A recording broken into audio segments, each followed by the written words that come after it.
Good morning, Miss Hollis, Sergeant Major. Here's my brief. Welcome to the field portion, the field study portion of our staff ride.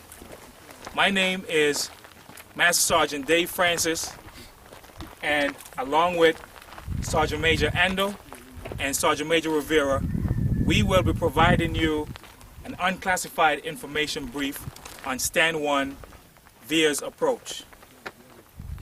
I will be covering the strategic portion of this brief, while Sergeant Major Ando covers the operational portion and Sergeant Major Rivera covers the tactical portion.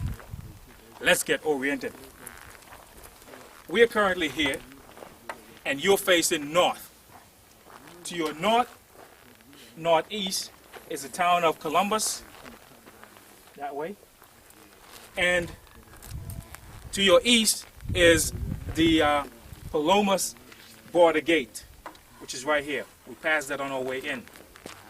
Now, if you look behind you, you see all the houses and stuff like that from the city of Palomas. That was not in existence back then. At this gate, on the night of 8 through 9 March, Captain Stitch and his men of Troop D were located. They were guarding the gate and also this portion of the border.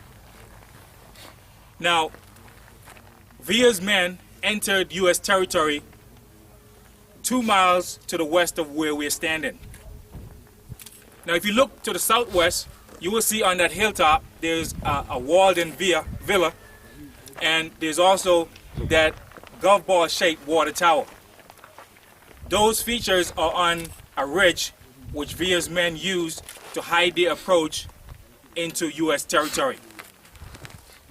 Now let's talk about the background leading up to the attack in Columbus, New Mexico.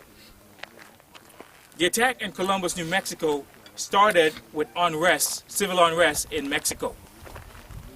In May of 1911, the Mexican president, Porfirio Diaz, was kicked out of power. And as a result of that, civil unrest ruled the land of Mexico at that time. Various dictators took turns in leading Mexico.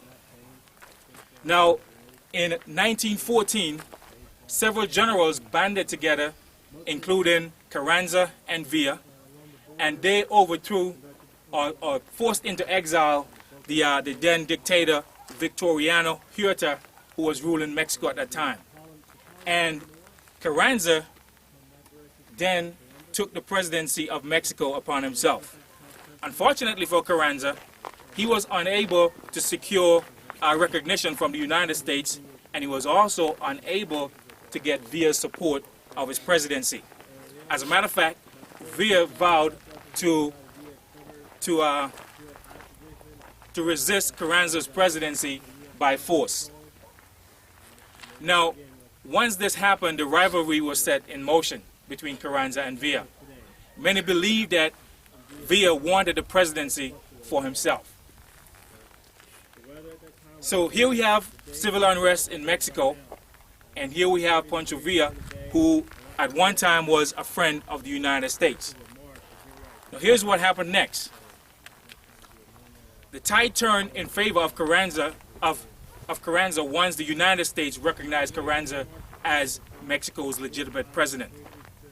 As a result of that recognition, in October of 1915, they also allowed the Carranzista forces to use the U.S. rail system to transport Mexican forces through Douglas, Arizona, into Mexico. They used this opportunity to transport their forces into the flank of Pancho Villa's army, which was located at Agua Prieta. Carranza realized that he had a tactical advantage, and at that time, he decided that he was going to launch an attack against Villa's army. This attack had devastating consequences for Villa's army.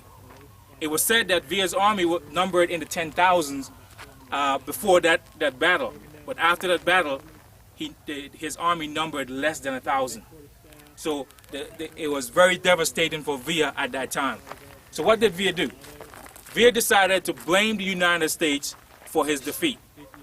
And not only did he blame the United States for his defeat, but he felt like he was cheated by the United States because he previously had provided security for Americans in northern Mexico, and also for U.S. economic interests in that region also, as well. So therefore, Villa had a mission. His mission was to get back at the United States and also disrupt the presidency of Carranza. And so with hate in his heart, in January of 1916, Villa initiated a plan to attack Columbus, New Mexico. Now, to round out this picture and to give you a complete background of what was going on, we have to understand what was U.S. policy towards Mexico at that time. The United States policy towards Mexico at that time restrict any U.S. agencies from violating the sovereignty of Mexico. So therefore, the 13th Cavalry, which was patrolling these borders, could not cross into Mexico for any reason. As a result, they were just limited to protecting the U.S. side of the border, and anything that happened on the Mexican side of the border, they were not allowed to intervene. This therefore limited their ability to carry out their mission. This concludes the strategic portion of this brief. I'll be followed by Sergeant Major Ando, and he will do the operational portion of this brief. Thank you.